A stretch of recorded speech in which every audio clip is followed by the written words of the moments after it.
কিন্তু আমি একটা কথা জানতে চাই, মামুনুল হক সাহেব আমাদের সম্মানিত মেহমান, আজকের প্রধান মেহমান, উনাকে কি রাস্তায় উকি দিলে দেখবেন আপনারা, না স্টেজে আসলে পরিষ্কারভাবে দেখতে পারবেন? তাইলে স্টেজে তো পরিষ্কারভাবে আপনারাও দেখবেন, আমরাও দেখব। স্টেজে ও পৌঁছার আগে রাস্তায় উকি মারলে উনাকেও দেখবেন না, আমার কথাও শুনবেন না, লাভটা কি হবে? কাজে উনাকে দেখবেন এখানে, আর এখানে আসার আগে উনার দিকে উকি না মেরে আমার কথা শোনার চেষ্টা করুন। আমি আগেই বলেছি, আজকে বলার সুযোগ থাকলে আজকে বলবো, আজকে বলার সুযোগ না থাকলে আগামীকাল বলবো। এই আব্দুল মজিদ নদীম সাহেব যখন বাংলাদেশে এসেছিলেন তখন পাকিস্তানের প্রধানমন্ত্রী ছিল বেনজির ভুট্টো। এই বেনজির ভুট্টোকে একবার দেখা গেল নির্বাচনের আগে মাথায় ফট্টি বেঁধে হাতে তসবি নিয়ে দানা টানে। মাথায় কি বেঁধে? মাথায় ফট্টি বেঁধে হাতে তসবি নিয়ে দানা গনে, বোঝা যায় তসবি পড়ে। একজন আলেম বেনজির ভুট্টোকে তসবি পড়তে দেখে জিজ্ঞাসা করলেন, আজকে এখন নির্বাচন সামনে নিয়ে আপনি কিসের তসবি পড়েন? বেনজির ভুট্টো কয়, আয়াতুল কুরসির তসবি পড়ি। আলেম জিজ্ঞাসা করলেন, আয়াতুল কুরসি তো অনেক লম্বা, আপনি এত তাড়াতাড়ি পড়েন কেমনে? কয়, শর্টকাট করে নিয়েছি। আলেম জিজ্ঞাসা করলেন, এত লম্বা আয়াতে তুমি কেমনে শর্টকাট করছো? কয়, আয়াতুল কুরসির মধ্যে একটা শব্দ আছে কুরসি, এর অর্থ হইল গদি। এই শব্দটাই আমি রফি আগের কথা পরের কথা বাদ দিয়া শুধু বলি, শুধু তসবি পড়ি, কুরসি কুরসি কুরসি কুরসি কুরসি কুরসি, এর অর্থ হইল গদি গদি গদি গদি। তাওয়াক্কালু আলাইহি ওয়া নাউযু বিল্লাহি মিন শুরুরি আনফুসিনা ওয়া মিন সাইয়্যাতি আ'মালিনা। মান ইয়াহদিহিল্লাহু ফালা মুযিল্লা লাহু ওয়া মান ইউদ্লিলহু ফালা হাদিয়া লাহু। ওয়া নাশহাদু আল্লা ইলাহা ইল্লাল্লাহু ওয়াহদাহু লা শারীকা লাহু। ওয়া নাশহাদু আন্না সাইয়্যিদানা ওয়া নাবিয়্যানা ওয়া মাওলানা মুহাম্মাদান আবদুহু ওয়া রাসূলুহু সাল্লাল্লাহু তাআলা আলাইহি ওয়া আলা আলিহি ওয়া আসহাবিহি ওয়া বারাকা ওয়া সাল্লাম। আম্মা বা'দু ফাআউযু বিল্লাহি মিনাশ শাইতানির রাজীম। বিসমিল্লাহির রাহমানির রাহিম। وكذلك مكنا ليوسف في الأرض ولنعلمه من تأويل الأحاديث والله غالب على أمره ولكن أكثر الناس لا يعلمون. بارك الله لنا ولكم في القرآن العظيم ونفعنا وإياكم بالآيات والذكر الحكيم. শ্রদ্ধেয় সভাপতি, হযরত উলামায়ে কেরাম, দূর দূরান্ত থেকে আগত সর্বস্তরের মুসলমান ভাইয়েরা আমার, আশপাশের বাড়ি ঘরে পর্দার আড়ালে বসা আমার মা ও বোনেরা, গত 3 দিন থেকে যে আলোচনা ধারাবাহিকভাবে চলেছে তার ধারাবাহিকতার সূত্র হলো আল্লাহ সূরা ইউসুফের 21 নম্বর আয়াতে ঘোষণা দিয়েছেন ইউসুফ আলাইহিস সালামের দ্বারা আল্লাহ মানব জাতির বিশেষ 3 প্রকার খেদমত নিবেন। ইউসুফের দ্বারা 3 রকমের খেদমত সমাজের করাবেন। একটা হলো মানুষের স্বপ্নের সঠিক ব্যাখ্যা প্রদান করার খেদমত, একটা হলো নবুয়ত লাভের মাধ্যমে মানুষকে হেদায়েত করার খেদমত, আর একটা হলো শাসনকর্তা হয়ে আল্লাহর বিধান মতে দেশ শাসনের খেদমত। এই তৃতীয় বিষয় সম্পর্কে প্রথম দিন থেকে আলোচনা চালু আছে। এই প্রসঙ্গে গত 3 দিন পর্যন্ত যে আলোচনা করা হয়েছে তার সারমর্ম হল আল্লাহর বিধান মতে দেশ শাসন করা ছাড়া শান্তিপূর্ণভাবে দেশ শাসনের আর কোনো ব্যবস্থা না, আর কোনো ধর্মে আছে, না কোনো ইজমে আছে, না কোনো মতবাদে আছে, না কোনো দলে আছে। শান্তিপূর্ণভাবে দেশ শাসনের ব্যবস্থা একমাত্র আল্লাহর বিধানে আছে, যেগুলি ইসলাম ধর্মে বিদ্যমান। এই প্রসঙ্গে গতকাল কয়েকটা উদাহরণ দেওয়া হয়েছে। দেশের চুরি চামারি বন্ধ করার জন্য রাষ্ট্রীয়ভাবে আল্লাহ কোরআনে বিধান দিয়েছেন। জিনা ব্যভিচার রাষ্ট্রীয়ভাবে বন্ধ করার জন্য আল্লাহ কোরআনে বিধান দিয়েছেন। সন্ত্রাস রাষ্ট্রীয়ভাবে সন্ত্রাস দমনের জন্য আল্লাহ পাক রব্বুল আলামিন কোরআনে বিধান দিয়েছেন। খুন খারাপি রাষ্ট্রীয়ভাবে বন্ধ করার জন্য আল্লাহ কোরআনে বিধান দিয়েছেন। সূরা বাকারার 178 নম্বর আয়াতে আল্লাহ বলেন, কুতিবা আলাইকুমুল কিসাসু ফিল কাতলা আল হুররু বিল হুররি ওয়াল আবদু বিল আবদি ওয়াল উনসা বিল উনসা। এর অর্থ হলো, হে মুমিন মুসলমানেরা, খুন খারাপি বন্ধ করার বিধান হলো খুনিকে প্রাণদণ্ড দেওয়া, খুনিকে হত্যা করা। অন্য আয়াতে বলেছেন, ওয়ালাকুম ফিল কিসাসি হায়াতুন ইয়া উলিল আলবাব। মর্ম হলো, যেই দেশে সরকারিভাবে খুনিকে হত্যা করার বিধান কার্যকর করবে সেই দেশের খুন খারাপি বন্ধ হয়ে যাবে। যেই দেশে খুনিকে প্রাণদণ্ড দেওয়ার বিধান, আল্লাহ প্রদত্ত বিধান সরকারিভাবে বাস্তবায়ন করা হবে না, সেই দেশের খুন খারাপি কোনোদিন বন্ধ হবে না। তাহলে দেশে খুন খারাপি বন্ধ করার সার্থক বিধান, সফল বিধান আল্লাহ কোরআনে দিলেন কিনা?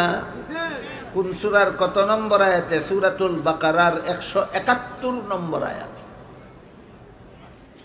এইভাবে রাষ্ট্রীয়ভাবে সকল প্রকার অপরাধ দমনের বিধান আর কোনো ধর্মে নাই, আর কোনো মতবাদে নাই, আর কোনো ইজমে নাই, আছে একমাত্র ইসলামে।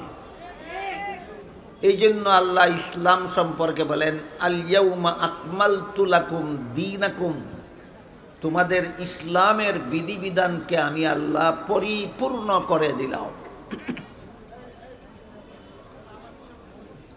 আমার মনে হয় আপনাদের অনেকের জানা থাকার কথা, আমাদের বর্তমান বাংলাদেশে খুনের বিচারের ব্যাপারে যে আইন আছে সেটা হলো, আদালত থেকে যদি খুনিকে প্রাণদণ্ড দেবার রায় হয়ে যায় আর সেই খুনের আসামি যদি দেশের প্রেসিডেন্টের কাছে প্রাণ ভিক্ষা চায়, এই প্রাণ ভিক্ষা কথাটা ইমানের সাথে সাংঘর্ষিক। ইমানের সাথে সাংঘর্ষিক কেন? প্রাণের মালিককে ভিক্ষা চাইলা কার কাছে? যে মালিক না সে ভিক্ষা দিব কিভাবে? এই 18 কোটি জনগণের প্রাণের মালিক কি প্রেসিডেন্ট না আল্লাহ? মালিককে আর ভিক্ষা চাইলা কার কাছে? এই কারণে এই প্রচলিত আইনের এই অংশটাই ইমানের সাথে সাংঘর্ষিক। তার পরবর্তী কথা হলো, কোনো খুনির বিরুদ্ধে যদি আদালতে ফাঁসির রায় হয়ে যায়, এরপরে যদি সেই খুনি প্রেসিডেন্টের কাছে প্রাণ ভিক্ষা চায়, আর প্রেসিডেন্ট যদি তারে প্রাণ ভিক্ষা দিয়া দেয়, কোত্থেকে দিল? তার জুলিতে কতগুলি প্রাণ থাকে? প্রেসিডেন্টের জুলির মধ্যে কটা প্রাণ থাকে? কতজন খুনিয়ে চাইলে প্রাণ ভিক্ষা দিতে পারবে? তাহলে এইগুলি হইল আজে বাজে কথা। প্রাণ আবার ভিক্ষা দেয় কেন? আর প্রাণ একজন মানুষে আরেকজন মানুষকে প্রাণ ভিক্ষা দেয় কিভাবে? তারপরও প্রচলিত আইন হইল, সেই খুনি প্রেসিডেন্টে যদি বলে আমি তোমাকে প্রাণ ভিক্ষা দিলাম, তাহলে সেই খুনি তার ফাঁসির হুকুম থেকে খালাস পেয়ে যাবে। এইটা হলো খুন খারাপি বন্ধ করার ব্যবস্থা। ঠিক আরবে ঠিক একটু বুঝে শুনে বলবেন। আদালত থেকে রায় হয়ে গেল তুমি খুনি, তোমারে প্রাণদণ্ড কার্যকর করতে হবে। প্রেসিডেন্টে কয় প্রাণ ভিক্ষা দিয়া দিলাম, আইনে কয় খালাস। এই হইল খুন খারাপি বন্ধ করার ব্যবস্থা না চালু করার ব্যবস্থা? দেশে খুন খারাপি চালু করার ব্যবস্থামূলক আইন আছে। আল্লাহ কোরআনে বলেন খুন খারাপি বন্ধ করার ব্যবস্থা, খুনিকে ভিক্ষা দেওয়া নয়, খুনিকে প্রাণ ভিক্ষা দেওয়া নয়। আল্লাহ কোরআনে বলেন দেশের খুন খারাপি বন্ধ করার একমাত্র ব্যবস্থা খুনিকে হত্যা করা ছাড়া দেশের খুন খারাপি বন্ধ করার বিকল্প কোনো ব্যবস্থা নয়। এরপরে চুরি চামারি বন্ধ করার ব্যবস্থা দিয়েছেন আল্লাহ পাক রব্বুল আলামিন পবিত্র কোরআনের সূরা মায়েদার ৩৮ নম্বর আয়াত। সেখানে আল্লাহ বলেন ওয়াস-সারিকু ওয়াস-সারিকাতু ফাকতাউ আইদিয়াহুমা, চোর পুরুষ হোক অথবা নারী হোক, চোরের হাত কেটে দাও।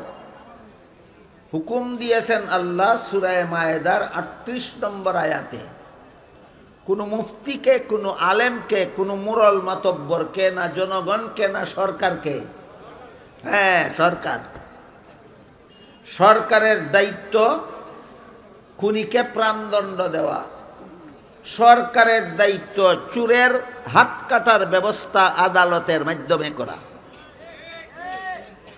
কাজেই চোরকে হাত কাটার বিধান আল্লাহ প্রদত্ত বিধান যেই দেশে বাস্তবায়িত হবে না, সেই দেশে কোনো ব্যবস্থাতেই চুরি চামারি বন্ধ করা কোনোদিন সম্ভব হবে না। জিনা ব্যভিচার বন্ধ করার বিধান দিয়েছেন আল্লাহ সূরা নূরের ২ নম্বর আয়াতে। সেখানে আল্লাহ পাক রব্বুল আলামিন বলেন আয-যানিয়াতু ওয়াজ-যানি ফাজলিদু কুল্লা ওয়াহিদিম মিনহুমা মিআতা জালদা। জিনাকারিনী নারী আর জিনাকার পুরুষ যদি অবিবাহিত হয় আর স্বেচ্ছায় যদি জিনা করে থাকে, স্বেচ্ছায় কেন শর্ত দেওয়া হইল? কারণ দর্শিতা নারী কোনোদিন স্বেচ্ছায় দর্শিতা হয় না, বল প্রয়োগে দর্শিতা হয়। এই বল প্রয়োগে যে মহিলা দর্শিতা হলো তার উপর জিনার বিচার বর্তাবে না, বরং তার ব্যাপারে আল্লাহ কোরআনের অন্য আয়াতে বলেছেন ওয়ামাই ইউকরিহুন্না ফাইন্নাল্লাহা বাদা ইকরাহিহিন্না গফুরুর রহিম। কোনো মহিলা যদি জিনার ইচ্ছায় নয়, বরং কোনো পুরুষে বল প্রয়োগে কোনো মহিলার সাথে যদি জবরদস্তিমূলকভাবে জিনা করে, জিনা তো হইল, কিন্তু বলেন মহিলার ইচ্ছায় না অনিচ্ছায়, সেখানে মহিলা পাবে আদালতে খালাস। মহিলা আদালতের বিচারে কি হবে? আর যে বল প্রয়োগে জিনা করেছে, যদি সে অবিবাহিত হয় তাহলে তাকে ১০০ বেত্রাঘাত করা হবে। এবার বলেন তো, জিনা ব্যভিচার বন্ধ করার যে বিধান আল্লাহ দিলেন সূরা নূরের ২ নম্বর আয়াতে, অবিবাহিত স্বেচ্ছায় জিনাকার জিনাকারিনীকে ১০০ বেত্রাঘাত করার যে বিধান দিলেন, প্রয়োগ করার দায়িত্ব কার? সরকারের। গতকাল কিছুটা বলেছি, যেই দেশের সরকার জিনা বন্ধ করার জন্য জিনাকারকে বেত্রাঘাত করবে না, যেই দেশের সরকার চুরি চামারি বন্ধ করার জন্য চোরের হাত কাটার ব্যবস্থা করবে না, যেই দেশের সরকার খুন কারাবি বন্ধ করার জন্য খুনিকে প্রাণদণ্ড দেওয়ার ব্যবস্থা করবে না, এই দেশে যত খুন হবে, যত চুরি হবে, যত বদমাশি হবে, সবগুলির সাজা সমস্ত চোরের দল, সমস্ত খুনি, সমস্ত বদমাশ যে পরিমাণ শাস্তি ভোগ করবে, যে সরকারে আল্লাহ প্রদত্ত বিধান প্রয়োগের মাধ্যমে অপকর্মগুলি বন্ধ করল না, সেই সরকারকে একা সকল অপরাধীদের সমান শাস্তি পরকালে ভোগ করতে হবে। তারপর সন্ত্রাস দমনের ব্যবস্থা প্রদান করেছেন আল্লাহ সূরা মায়েদার 33 নম্বর আয়াত। সেখানে আল্লাহ বলেন, ইন্নামা জাযাউল্লাযীনা ইউহারিবুনাল্লাহ ওয়া রাসূলাহু ইলা আখিরিল আয়াত। এটা সূরা মায়েদার 33 নম্বর আয়াত। আমি গতকাল আপনাদের সামনে তিলাওয়াত করেছি। সূরা মায়েদার 33 নম্বর আয়াতে আল্লাহ দেশের যাবতীয় সন্ত্রাস বন্ধ করার ব্যবস্থা প্রদান করেছেন। আপনারা দুনিয়াতে যত ধর্ম চালু আছে খুঁজে দেখেন, রাষ্ট্রীয়ভাবে এই সমস্ত অপকর্ম বন্ধ করার ব্যবস্থা কোনো ধর্মে নাই। রাষ্ট্রীয়ভাবে এই সমস্ত অপকর্ম বন্ধ করার ব্যবস্থা কোনো ধর্মে নাই। সুতরাং ধর্মগুলি কমপ্লিট না ইনকমপ্লিট? অন্য সবগুলি ধর্ম ইনকমপ্লিট। একমাত্র কমপ্লিট ধর্ম যদি দুনিয়াতে থাকে একমাত্র ইসলাম। কথাটা বুঝাতে গিয়ে আবার অনেকে পেঁচ লাগাইয়া দেয়। কথাটা হইল, ইসলাম একমাত্র পরিপূর্ণ ধর্ম, অন্যান্য ধর্মের মতো অপূর্ণ ধর্ম নয়। এই কথাটা বলতে গিয়ে অনেকে বলে ফেলে ইসলাম কোনো ধর্ম নয়। কি বুঝলেন আপনারা? ইসলাম কোনো ধর্ম নয়, না অন্যান্য ধর্মের মতো অপূর্ণ ধর্ম নয়। ইসলাম কোনো ধর্ম নয়, এটা যদি না বুঝে বলে তাকে, তাহলে এটা নিয়ে কোনো সমালোচনা করব না। বুঝে শুনে যদি কেউ বলে ইসলাম কোনো ধর্ম নয়, তাহলে সে মুসলমানই থাকবে না। এই প্যাচ লাগায় কেন? কারণ কথাটা ক্লিয়ার করা দরকার। ইসলাম অন্যান্য ধর্মের মতো অপূর্ণ ধর্ম নয়, ইসলাম একটা পরিপূর্ণ ধর্ম। এখানে রয়েছে মানব জীবনের সর্বযুগের সর্বলোকের সব সমস্যার সমাধান। ব্যক্তি জীবনের সব সমস্যার সমাধান, পারিবারিক জীবনের সব সমস্যার সমাধান, সামাজিক জীবনের সব সমস্যার সমাধান, রাষ্ট্রীয় জীবনের সব সমস্যার সমাধান, আন্তর্জাতিক জীবনের সব সমস্যার সমাধান। এই প্রসঙ্গে উদাহরণ দিতে গিয়া গতকাল বলেছিলাম, সব সমস্যার মধ্যে সন্ত্রাসও তো একটা সমস্যা। রাষ্ট্রীয় যত সমস্যা আছে এর মধ্যে সন্ত্রাসও একটা সমস্যা। বলেন, এর সমাধান ইসলামে নাই? কোন সূরার কত নম্বর আয়াতে? সূরা মায়েদার 33 নম্বর আয়াতে সমাধান দিয়ে আল্লাহ কি বলেছেন একটু পরে বলি। সন্ত্রাস কাকে বলে গতকাল বলেছি, যাদের মনে নাই আবার স্মরণ করাইয়া দিই। দল বেঁধে অস্ত্র নিয়ে নির্দোষের উপর হামলা করার নাম সন্ত্রাস। দল বেঁধে অস্ত্র নিয়ে নির্দোষের উপর হামলা করার নাম সন্ত্রাস। গতকাল বলেছি এটা এক পর্যায়ে দুই প্রকার, একটা জাতীয় সন্ত্রাস, একটা আন্তর্জাতিক সন্ত্রাস। গতকাল আন্তর্জাতিক সন্ত্রাস সম্পর্কে সামান্য আভাস দিয়েছি আপনাদের। 2001 সালের 11 সেপ্টেম্বরে আমেরিকান টুইন টাওয়ারে আমেরিকান পাইলট আমেরিকান ফ্লাইট নিয়ে আমেরিকান টুইন টাওয়ারে আমেরিকান প্যাসেঞ্জারকে নিয়ে টুইন টাওয়ারে আঘাত করে ধ্বংস করেছিল। যা 2001 সালের 11 সেপ্টেম্বরের ঘটনা। টুইন টাওয়ার আমেরিকান এয়ারপোর্ট থেকে উড্ডীন হলো আমেরিকান ফ্লাইট, আমেরিকান প্যাসেঞ্জার নিয়ে, আমেরিকান পাইলটে আমেরিকান টুইন টাওয়ার আঘাত করে ধ্বংস করল। বুঝে থাকলে বলুন তো, এই ধ্বংসযজ্ঞের সাথে আফগানিস্তানের মুসলমানদের কি সম্পর্ক? এই লাল কুত্তার দলে কয় আফগানিস্তানের মুসলমানেরা ঘটনাটা ঘটাইছে, আফগানিস্তানের মুসলমানেরা ঘটনাটা ঘটাইছে। তাহলে ঘটনাটা কে ঘটাইছে এটার আলামত বোঝার জন্য আরেকটা, এটা বোঝার জন্য আপনাদেরকে আরেকটা আলামত আমি বলি। এই টুইন টাওয়ারে কয়েক হাজার ইহুদি কর্তব্যরত ছিল।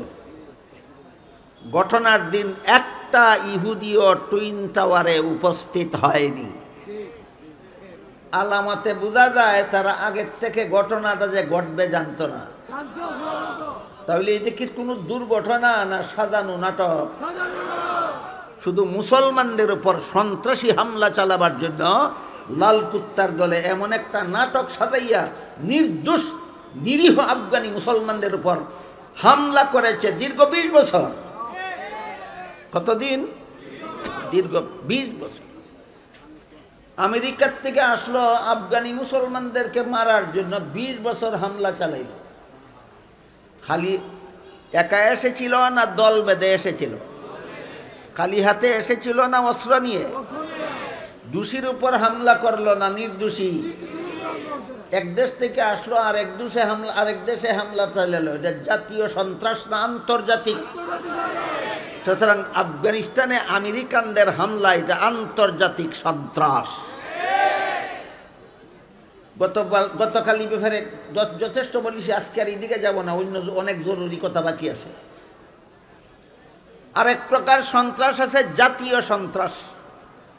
এক দেশের থেকে গিয়ে আরেক দেশে হামলা করে না, দেশের ভিতরে একদল দলবদ্ধভাবে সংঘবদ্ধভাবে অস্ত্র নিয়ে কোনো না কোনো নিরীহ মানুষের উপর, নির্দোষের উপর হামলাকারী যেই দেশের আক্রান্ত যদি সেই দেশের মানুষ হয়, তাইলে এটা আন্তর্জাতিক সন্ত্রাস নয়, এটা জাতীয় সন্ত্রাস। এরকম একটা জাতীয় সন্ত্রাস সংগঠিত হয়েছিল মুহাম্মদুর রাসূলুল্লাহ সাল্লাল্লাহু আলাইহি ওয়াসাল্লামের জমানায়। গতকাল বলেছি, বাহরাইন থেকে একদল লোক এসেছিল, ইসলাম গ্রহণ করার বাহানা করেছিল, রসুলের কাছে একটা জটিল রোগের চিকিৎসা চেয়েছিল। রসুলের দেওয়া ব্যবস্থায় তারা স্থায়ীভাবে সুস্থ হয়ে গেছিল। তারপরে ইসলাম ধর্ম ত্যাগ করে মুরতাদ হয়ে রাসূলের রাখালের উপর সন্ত্রাসী হামলা করে তারে হত্যা করেছিল এবং উটের পাল ছিনতাই করে নিয়ে যেখান থেকে এসেছিল সেখানে রওনা হয়ে গেছিল। রাসূল খবর পেয়ে সাহাবায়ে কেরামদেরকে পাঠালেন। সাহাবায়ে কেরাম তাদের সবাইকে গ্রেফতার করে রসুলের দরবারে হাজির করে দিলেন। এই রসুলের আদালতে যে রাষ্ট্র রসুল প্রতিষ্ঠা করেছিলেন, যে রাষ্ট্র রসুল নিজের জীবনের শেষ 10টি বৎসর, যে রাষ্ট্র পৃথিবীর সমস্ত রাষ্ট্র পরিচালকদের আদর্শ হিসাবে, মুহাম্মদুর রাসূলুল্লাহ আদর্শ রাষ্ট্রনায়ক হিসাবে দীর্ঘ 10 বৎসর শাসন করেছিলেন, রসুলের শাসনামলে রাসূলের আদালতে এই প্রথম জাতীয় সন্ত্রাসীদের উপস্থিত করা হলো বিচারের জন্য। এই ঘটনাকে কেন্দ্র করে জাতীয় সন্ত্রাসীদের দমন ব্যবস্থা সরকারকে শিক্ষা দিয়ে আল্লাহ সূরা মায়েদার 33 নম্বর আয়াত নাজিল করেন। তাহলে সূরা মায়েদার 33 নম্বর আয়াতটা তো আল্লাহ নাজিলই করেছেন সরকারকে জাতীয় সন্ত্রাস দমনের ব্যবস্থা দিয়া। মায়েদার 33 নম্বর আয়াতটা আল্লাহ নাজিলই করেছেন নামাজ রোজা করার, ইবাদত বন্দেগী করার ব্যবস্থা দিয়া, না জাতীয় সন্ত্রাস দমনের ব্যবস্থা দিয়া? এবার আমরা বোঝার চেষ্টা করব। তাহলে এখানে আল্লাহ কি ব্যবস্থা দিলেন? একটা দেশের সরকার, দেশের সন্ত্রাস দমনের কি ব্যবস্থা আল্লাহ দিলেন? আল্লাহ এখানে সন্ত্রাসী কর্মকাণ্ডকে 4 ভাগে ভাগ করেছেন। সন্ত্রাসী কর্মকাণ্ড 4 প্রকার। প্রথম প্রকার হইল দল বেঁধে অস্ত্র নিয়ে নির্দোষের উপর হামলা করার পর এই নির্দোষকে হত্যা করলো এবং তার ধন সম্পদ লুণ্ঠন করলো। এটা হলো এক প্রকারের সন্ত্রাসী হামলা। দ্বিতীয় প্রকার সন্ত্রাসী হামলা হলো দল বেঁধে অস্ত্র নিয়ে নির্দোষের উপর হামলা করে হত্যা করেছে কিন্তু লুণ্ঠন করতে পারেনি, দ্বিতীয় প্রকার সন্ত্রাসী কর্মকাণ্ড। তৃতীয় প্রকার হলো দল বেঁধে অস্ত্র নিয়ে নির্দোষের উপর হামলা করে সম্পদ লুণ্ঠন করেছে কিন্তু সম্পদের মালিককে হত্যা করেনি, এটা হইল তৃতীয় প্রকার সন্ত্রাসী হামলা। চতুর্থ প্রকার হলো দল বেঁধে অস্ত্র নিয়ে লুণ্ঠনও করতে পারেনি, হত্যাও করেনি, তবে হামলা করেছিল, এটা হইল চতুর্থ প্রকার সন্ত্রাসী কর্মকাণ্ড। সরকারকে আল্লাহ শিক্ষা দিতেছেন, আগে সন্ত্রাসী কর্মকাণ্ড কত প্রকার বুঝো, তারপরে আমি তোমাকে শিক্ষা দিব কোন প্রকার সন্ত্রাসী কর্মকাণ্ড বন্ধ করার ব্যবস্থা কি হবে। কাজে আল্লাহর দেওয়া ব্যবস্থাটা বোঝার আগে চার প্রকার কর্মকাণ্ড আমরা বুঝলাম কিনা দেখি। প্রথম প্রকার হইল হামলা চালাইয়া খুনও করছে, লুণ্ঠনও করছে। দ্বিতীয় প্রকার হইল শুধু খুন করছে, লুণ্ঠন করছে না। তৃতীয় প্রকার হইল শুধু লুণ্ঠন করছে, খুন করছে না। আর চতুর্থ প্রকার হইল খুন লুণ্ঠন কোনোটাই করতে পারছে না, তবে হামলা করেছিল। এবার বলেন কত প্রকার হইল? চারটা। প্রথম প্রকারের সন্ত্রাসী কর্মকাণ্ড দমন করার ব্যবস্থা শিক্ষা দিয়া আল্লাহ কুরআনের সূরা মায়েদার 33 নম্বর আয়াতে বলেন, সন্ত্রাসী ব্যক্তি না সন্ত্রাসী দল? ব্যক্তি সন্ত্রাসী হয় না দল সন্ত্রাসী হয়? এটা গতকাল পরিষ্কারভাবে বলা হয়েছে। একা একা কেউ সন্ত্রাসী হতে পারে না, দলীয় শক্তির দ্বারা মানুষ সন্ত্রাসী হয়। সুতরাং প্রথম প্রকার সন্ত্রাসী কর্মকাণ্ডের দমন ব্যবস্থা শিক্ষা দিয়া আল্লাহ পাক রব্বুল আলামিন বলেন, যে সমস্ত সন্ত্রাসীরা হামলা করে খুনও করেছে, লুণ্ঠনও করেছে, ওই বাহরাইন থেকে আগত সন্ত্রাসীরা এই দুই প্রকার অপরাধ করেছে। রাখালকে খুনও করেছে, রাখালের উটগুলি লুণ্ঠনও করেছে। এটা প্রথম প্রকার সন্ত্রাসী কর্মকাণ্ড। আল্লাহ বলেন, এমন সন্ত্রাসীদেরকে সদল বলে, একটা সদস্যকে বাদ দেওয়া যাবে না, সবগুলি সদস্যকে প্রকাশ্যে শুলিতে চড়িয়ে হত্যা করো, সরকারের দল, যদি দেশের সন্ত্রাস বন্ধ করতে চাও। কুরআনে সন্ত্রাস দমনের কোনো ব্যবস্থা আল্লাহ সরকারকে শিক্ষা দেননি। প্রথম প্রকার সন্ত্রাস দমন ব্যবস্থা হইল এদেরকে সদল বলে প্রকাশ্যে জনতার সামনে শুলিতে চড়িয়ে হত্যা করো। এলো প্রথম প্রকার সন্ত্রাস দমন ব্যবস্থা। দ্বিতীয় প্রকার সন্ত্রাস দমন সন্ত্রাস হইল হামলা করে খুন করেছে কিন্তু লুণ্ঠন করেনি। এদের ব্যাপারে আল্লাহ এই সূরা মায়েদার 33 নম্বর আয়াতে সরকারকে নির্দেশ দিয়া বলেন, দ্বিতীয় প্রকার সন্ত্রাসী কর্মকাণ্ড যারা করেছে এদেরকে শুলিতে নয় স্বাভাবিকভাবে হত্যা করো, তবে দলের একটাও যেন হত্যার থেকে রেহাই না পায়। এখানে তাফসীরের কিতাবে একটা প্রশ্ন উত্থাপন করা হয়েছে, সেই প্রশ্নের জবাবটা অত্যন্ত গুরুত্বপূর্ণ। ধরেন একটা সন্ত্রাসী দলের মধ্যে 50 জন সদস্য আছে, 50 জন লোকে একসাথে কি একটা মানুষকে মারার জন্য গুলি করে? না, 1-2 জনে গুলি করে। তো খুনি কি 50 জন হইল না খুনি 1-2 জন হইল? কিন্তু সন্ত্রাস দমন ব্যবস্থাতে আল্লাহ বলেন, যদিও গলা কেটে থাকে 1-2 জনে, যদিও ছুরিকাঘাত করে থাকে 1-2 জনে, যদিও লাঠি দিয়ে নিরীহের মাথায় বাড়ি দিয়ে থাকে 1-2 জনে, কিন্তু সরকারের দেখতে হবে এদের দলের সদস্য কজন। যদি দেখা যায় দলের সদস্য 50 জন কিন্তু মারছে 3 জনে, আল্লাহ বলেন 3 জনকে হত্যা করলে হবে না, 50টাকেই হত্যা করতে হবে। এখানে দুইটা কথা আছে। একটা কথা হইল সাধারণ খুনের বিচারে আর সন্ত্রাসের বিচারে বেশ কম আছে। সাধারণ খুনের বিচার হইল শুধু খুনিকে হত্যা করো। সাধারণ খুনের বিচার কি? শুধু খুনিকে হত্যা করো। কিন্তু সন্ত্রাসী খুনি যারা, আল্লাহ বলেন শুধু খুনিকে হত্যা করলে হবে না, তার দলের যত সদস্য আছে সবটির হত্যা করো। এর কারণ কি? তাফসীরের কিতাবে লেখা আছে, কারণ হইল 50 সদস্য বিশিষ্ট সন্ত্রাসী দলের 3 জনে যে একটা নিরীহ মানুষকে পিটাইয়া মারল, 3 জনের বলে না বাকি 47 জনের সহযোগিতায়। সুতরাং অপরাধে সবটি সমান। অপরাধে সবটি বুঝে থাকলে এবার বলেন তো, আল্লাহর বিধানে সাধারণ খুনের বিচারে আর সন্ত্রাসীদের খুনের বিচার একরকম না? আকাশ পাতাল ব্যবধান, আকাশ পাতাল ব্যবধান।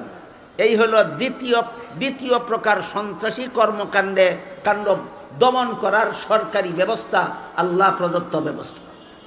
তৃতীয় প্রকার সন্ত্রাসী কর্মকাণ্ড হলো দল বেঁধে অস্ত্র নিয়ে হামলা চালিয়ে লুণ্ঠন করেছে, খুন করেনি। দ্বিতীয় ব্যবস্থা ছিল খুন করেছে, লুণ্ঠন করেনি।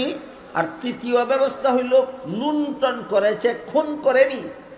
আল্লাহ পাক রব্বুল আলামিন বলেন, এই সন্ত্রাসীদের সবগুলি সদস্যের এক পাশের হাত আর এক পাশের পা কেটে দাও, যেন সারা দেশের মানুষ জীবনভর এদের এক হাত এক পা কাটা দেখে আর কোনোদিন কোনো মানুষ যেন সন্ত্রাসী কর্মকাণ্ড চালাবার জন্য দল বাঁধার সাহস করতে না পারে। এটা হইল তৃতীয় প্রকার সন্ত্রাস দমন ব্যবস্থা। চতুর্থ প্রকার সন্ত্রাসী কর্মকাণ্ড হলো দল বেঁধে অস্ত্র নিয়ে নিরীহ নির্দোষের উপর হামলা করেছিল, তবে খুন লুণ্ঠন কোনোটাই করতে পারেনি। এদের ব্যাপারে আল্লাহ বিধান দিয়ে বলেন, এদেরকে জেলখানায় বন্দি করে দাও। জেলখানায় বন্দি করা হইল সন্ত্রাস দমনের লঘু শাস্তি, সব থেকে কম শাস্তি। সব থেকে কম শাস্তি সন্ত্রাস দমনের কি? সন্ত্রাসীদেরকে সদল বলে জেলখানায় বন্দি করে রাখা, এক দুজনকে না সমস্ত সদস্যকে। এর থেকে কঠিন শাস্তিটা হইল এক পাশের পা এক পাশের হাত কেটে দেওয়া, এক দুজনকে না সমস্ত সদস্যকে। এর থেকে কঠোর শাস্তি হইল সবগুলি সদস্যকে হত্যা করে ফেলা। এটা হইল দমন করার ব্যবস্থা। আর প্রথম প্রকার সন্ত্রাস দমন ব্যবস্থা হইল সন্ত্রাসী দলের সবগুলি সদস্যকে শুলিতে চড়িয়ে জনগণের সামনে হত্যা করো, ফাঁসিতে চড়িয়ে হত্যা করো। এটা হইল প্রথম প্রকার সন্ত্রাসী কর্মকাণ্ড দমন ব্যবস্থা।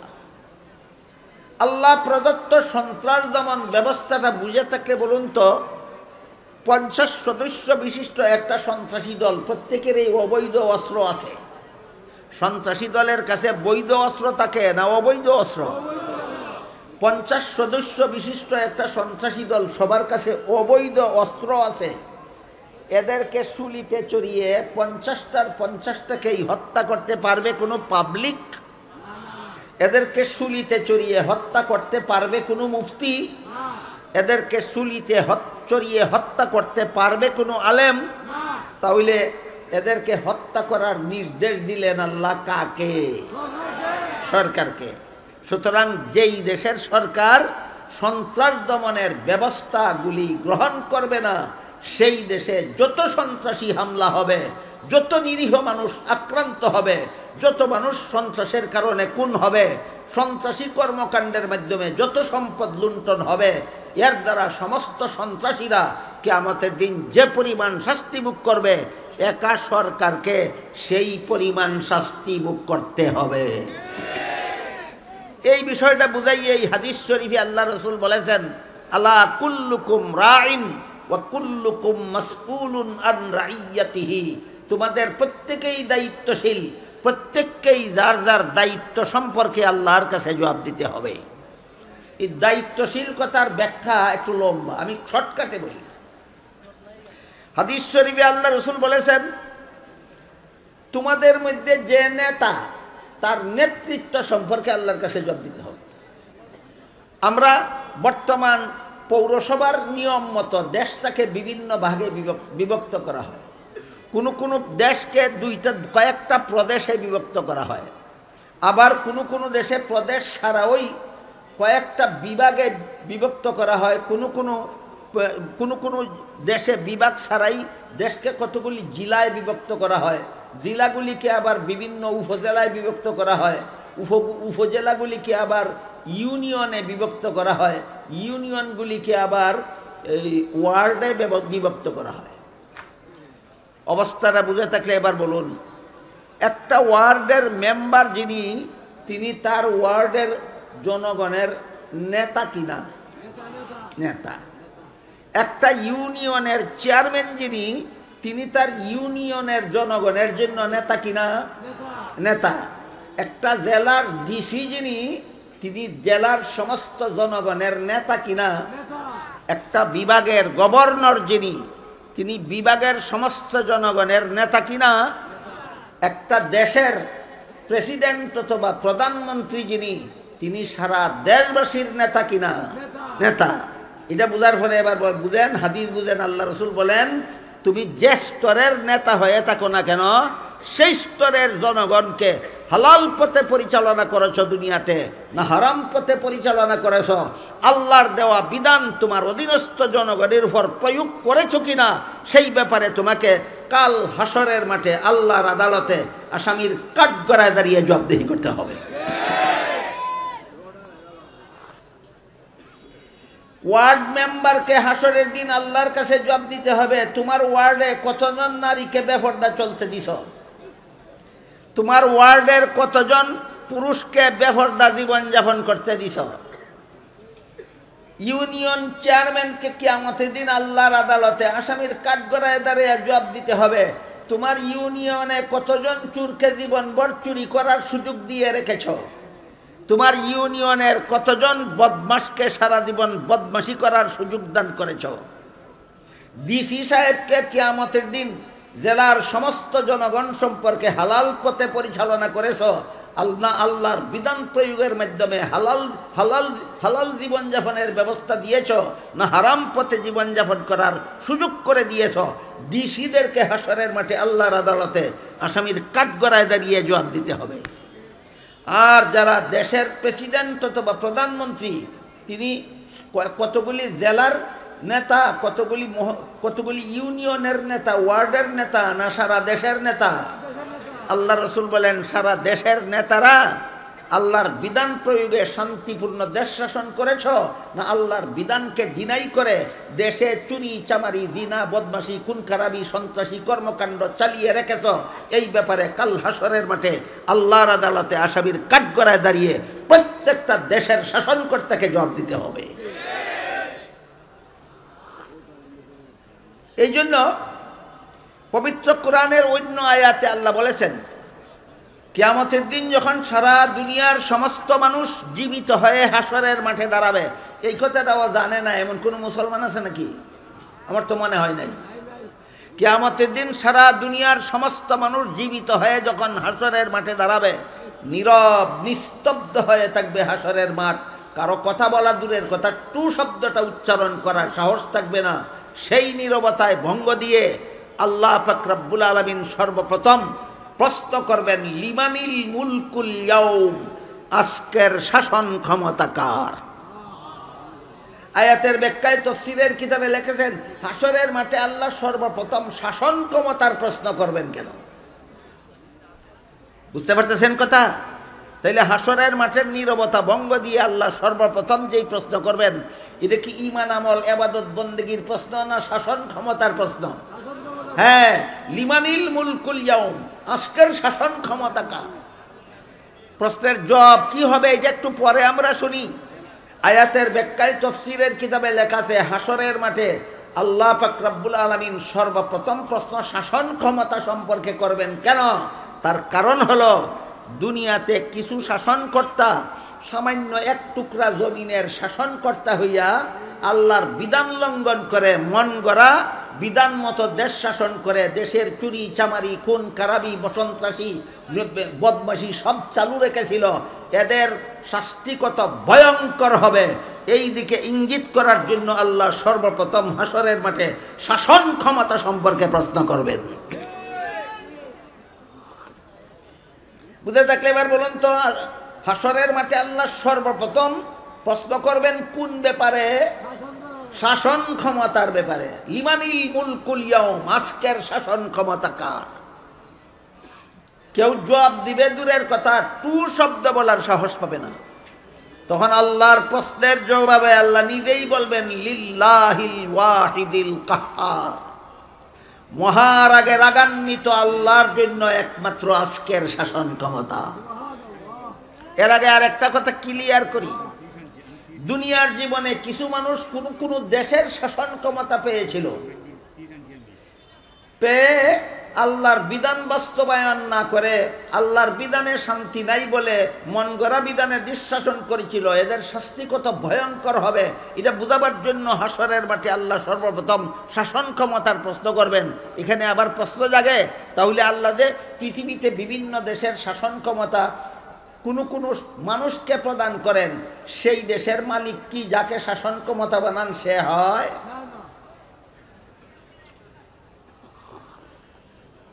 এই প্রশ্নের জবাব পাওয়া যায় কোরআনের আরেক আয়াতে।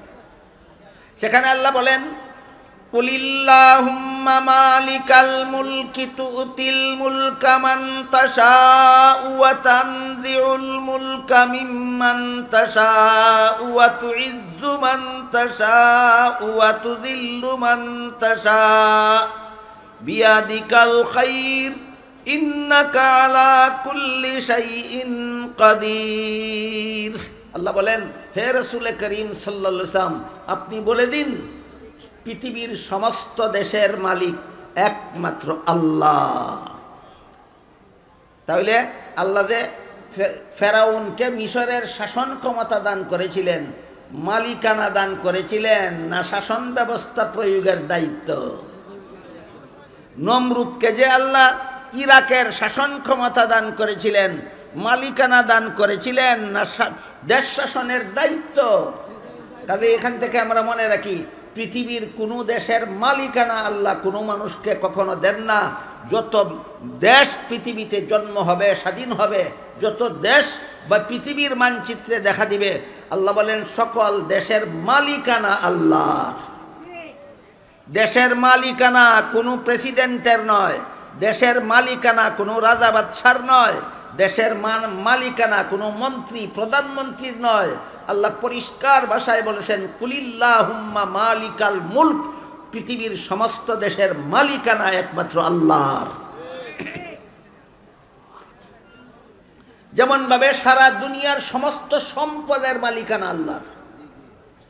আপনারা কি জানেন দুনিয়ার সমস্ত সম্পদের মালিকানা কার? একমাত্র আল্লাহর। এই কথাটা আল্লাহ কোরআনের অন্য আয়াতে বলেছেন। আল্লাহ বলেন, ওয়ালিল্লাহি খাযাইনুস সামাওয়াতি ওয়াল আরদ, আসমান জমিনে যত ধন সম্পদের ভান্ডার আছে সবগুলির মালিকানা আল্লাহর। তাহলে আমরা যত ধন সম্পদ উপভোগ করি, ব্যবহার করি, মালিক হইয়া না বুক দখলের অধিকার পাইয়া? বুক দখলের অধিকার পাইয়া। সারা দুনিয়ার সমস্ত সম্পদের মালিক আল্লাহ, আমাদেরকে বুক দখলের অধিকার দিয়েছেন ইচ্ছা মতো বুক করার জন্য নয়, আল্লাহর বিধান মতো বুক করি কিনা পরীক্ষা করার জন্য। বুঝাতে পারলাম? সম্পদের মালিকানা আল্লাহর, বান্দাকে বুক দখলের অধিকার দেন ইচ্ছা মতো ব্যবহার করার জন্য না আল্লাহর বিধান মতো বুক করি কিনা পরীক্ষা করার জন্য? ঠিক তেমনি ভাবে সারা দুনিয়ার সমস্ত দেশের মালিক আল্লাহ, শাসন ক্ষমতা শাসনকর্তাদের হাতে দেন ইচ্ছা মতো দেশ শাসন করার জন্য নয়, আল্লাহর বিধান মতো দেশ শাসন করে কিনা তা পরীক্ষা করার জন্য। এই পরীক্ষায় নমরুদ পাশ করেছিল, এই পরীক্ষায় ফেরাউন পাশ করেছিল, এই পরীক্ষায় আবু জাহাল পাশ করেছিল, ফেল। এদের শাস্তি কত ভয়ঙ্কর হবে এই কথাটা বুঝাবার জন্য হাসরের মাঠে আল্লাহ সর্বপ্রথম শাসন ক্ষমতার প্রশ্ন করে বলবেন, লিমানিল মুলকুল ইয়াউম, আজকের শাসন ক্ষমতা কার? সাহস হবে না কারো জবাব দেবার। তখন আল্লাহর প্রশ্নের জবাবে আল্লাহ নিজেই বলবেন, লিল্লাহিল ওয়াহিদিল কাহ্হার, মহারাগে রাগান্বিত আল্লাহর জন্য আজকের শাসন ক্ষমতা। কেন? আল্লাহ কি শুধু রাগান্বিত? আল্লাহ দয়াবান নন? আল্লাহর নাম কি শুধু কাহ্হার? আল্লাহর নাম কি গাফফার নাই? আল্লাহর নাম কি রহমান নাই? রহমান অর্থ মহাদয়ায় দয়াবান, গাফফার অর্থ মহাক্ষমায় ক্ষমায় ক্ষমতাবান। লিল্লাহিল ওয়াহিদির রহমান বলবেন না কেন? লিল্লাহিল ওয়াহিদিল গাফফার বলবেন না কেন? হাসরের মাঠে শাসন ক্ষমতার প্রশ্নের জবাবে আল্লাহ লিল্লাহিল ওয়াহিদিল কাহ্হার বলবেন কেন? মহারাগে রাগান্বিত আল্লাহর জন্য আজকের শাসন ক্ষমতা বলবেন কেন? প্রশ্নের জবাব তাফসীরের কিতাবে লেখা আছে। যারা কিছুদিনের জন্য এক টুকরা জমিনের শাসন ক্ষমতা পাইয়া আল্লাহর বিধানের দ্বারা দেশ শাসন করলে শান্তি হবে না, এই রকম কুফুরি আকীদা পোষণ করেছিল। আজকে বুঝা লইবা তোমাদের শাস্তি কত ভয়ঙ্কর হয়।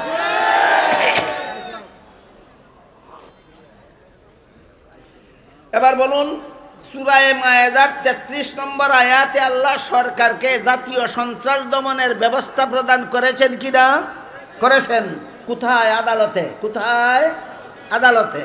কিন্তু এই আদালতে সন্ত্রাস দমনের এই যে ব্যবস্থা আল্লাহ আদালতে প্রদান করার বর্ণনা সূরা মায়েদার 33 নম্বর আয়াতে দিয়েছেন, এটার জন্য একটা শর্ত আছে। শর্তটা কি? যদি সরকারি বাহিনী সন্ত্রাসীদেরকে গ্রেফতার করে আদালতে হাজির করতে যদি সক্ষম হয়, তাহলে এদের সন্ত্রাস দমন ব্যবস্থা 33 নম্বর আয়াতের বিবরণ মতে আদালতে হবে। তাহলে আদালতে সন্ত্রাসীদের বিচার হবে 4 পদ্ধতিতে। সরকারি বাহিনী সন্ত্রাসীদেরকে গ্রেফতার করে আদালতে হাজির করতে সক্ষম না হলে, না সক্ষম হলে? হ্যাঁ, সক্ষম হলে। কিন্তু যদি কোনো সন্ত্রাসী দলকে সরকারি বাহিনী গ্রেফতার করতে ব্যর্থ হয়, 10 জন পুলিশ গেল সন্ত্রাসীকে গ্রেফতার করার জন্য, 50 জন সন্ত্রাসী অস্ত্র নিয়ে পুলিশের মোকাবেলার জন্য দাঁড়িয়ে গেল, পরিস্থিতি যদি এমন দাঁড়ায়, তাইলে কি এই সন্ত্রাস দমন ব্যবস্থা আর আদালতের মাধ্যমে সম্ভব? সম্ভব নয়। তখন সন্ত্রাস দমনের ব্যবস্থা হইল আর আদালত নয়, যেখানে সন্ত্রাসীদের আস্তানা আছে সেখানে সেনাবাহিনী পাঠিয়ে দাও এবং এদের বিরুদ্ধে জেহাদ ঘোষণা করো। এই হইল ইসলামের জেহাদ বিধান। কিছুটা বুঝাইতে পারলাম? সন্ত্রাস দমনের, জাতীয় সন্ত্রাস দমনের প্রাথমিক ব্যবস্থা হইল আদালত, আর জাতীয় সন্ত্রাস দমনের চূড়ান্ত ব্যবস্থা হইল জেহাদ। চূড়ান্ত ব্যবস্থাটা কি? জেহাদ। ঠিক তেমনিভাবে আন্তর্জাতিক সন্ত্রাস দমনেরও প্রাথমিক ব্যবস্থা আদালত আর চূড়ান্ত ব্যবস্থা জেহাদ। প্রাথমিক ব্যবস্থা আদালত আর চূড়ান্ত ব্যবস্থা জেহাদ। আমি আগেই বলেছি, আন্তর্জাতিক সন্ত্রাস দমন ব্যবস্থাটা অনেক কঠিন, অনেক লম্বা, অনেক ব্যাপক। সেই আলোচনায় গেলে অনেক ছোটোখাটো জরুরি কথা আপনাদেরকে বলার সুযোগ পাবো না। এই জন্য আন্তর্জাতিক সন্ত্রাস দমন ব্যবস্থার আলোচনাটা আপাতত মুলতবি থাকবে। আমরা এবার জাতীয় সন্ত্রাস দমনের চূড়ান্ত ব্যবস্থা যে জেহাদ, এটা কিভাবে শুরু হইল? পুলিশ গেল সন্ত্রাসী বাহিনীকে গ্রেফতার করে আদালতে হাজির করতে। সন্ত্রাসীরা পুলিশের হাতে আত্মসমর্পণ না করে অস্ত্র নিয়ে পুলিশের মোকাবেলার জন্য দাঁড়িয়ে গেল। এবার বলুন তো, আদালতে হাজিরই করতে পারলো না, আদালতের দ্বারা দমন করা কি সম্ভব? সম্ভব নয়। তখন ওই জেহাদ শুরু হবে। তখনকার জেহাদের সিস্টেমটা হইল, পুলিশ বাহিনীকে পিছু হটতে বলবে সরকার, আর সেনাবাহিনীকে আগে বাড়তে বলবে সরকার। সন্ত্রাসী বাহিনী যদি 50টা হয়, 500 সেনাবাহিনী পাঠিয়ে দেবে। যেখানে সন্ত্রাসী রাস্তা না, সেখানেই জেহাদ ঘোষণা হয়ে যাবে। তাইলে ইসলামের জেহাদ বিধানটা গায়ের জোরে কাউকে মুসলমান বানাবার জন্য না, সন্ত্রাস দমনের জন্য। আমি কি বিষয়টা আজকে আপনাদেরকে বুঝাতে পারলাম? গতকাল একটা কথা বলেছি, সন্ত্রাস 2 প্রকার, একটা অস্ত্র সন্ত্রাস আর একটা তথ্য সন্ত্রাস। এই উভয় প্রকার সন্ত্রাস দমনের জন্য ইসলামে জেহাদ ব্যবস্থা প্রবর্তন করা হয়েছে। এতক্ষণ যত সন্ত্রাসের কথা বললাম, এই সবগুলি হইল অস্ত্র সন্ত্রাস। আরেক রকমের সন্ত্রাসের নাম আছে তথ্য সন্ত্রাস। দল বেঁধে অস্ত্র নিয়ে অস্ত্রের বলে ইসলাম ধর্মের বিরুদ্ধে অপবাদ রটায়, অভিযোগ উত্থাপন করে, কুৎসা রটনা করে, ইসলাম ধর্ম সম্পর্কে কুৎসা রটনা করে, মুসলমানদের ব্যাপারে কুৎসা রটনা করে, হামলা করে না ইসলাম এবং মুসলমানের বিরুদ্ধে কুৎসা রটনা করে। এটার নাম অস্ত্র সন্ত্রাস নয়, এটার নাম তথ্য সন্ত্রাস। এটার নাম কি সন্ত্রাস? তথ্য সন্ত্রাস। বুঝে থাকলে বলেন, তথ্য সন্ত্রাসে কোনো ব্যক্তি বা ভূখণ্ডের উপর অস্ত্রের দ্বারা হামলা করে না অস্ত্রের দাপটে তথ্য চুরি করে। অস্ত্রের দাপটে তথ্য চুরি করে অস্ত্রের ভয়ে প্রতিবাদ করার সাহস থাকে না নিরীহদের। এই সুযোগে নিরীহদের ধর্মের বিরুদ্ধে অপপ্রচারণা চালায়, ইসলাম ধর্মের বিরুদ্ধে অপপ্রচারণা চালায়, মুসলমানদের বিরুদ্ধে অপপ্রচারণা চালায়। গতকাল একটা ঘটনা বলেছি, আজকে আবার স্মরণ করাই দেই এই উদাহরণটা বোঝার জন্য। 2004 সালের 11 সেপ্টেম্বর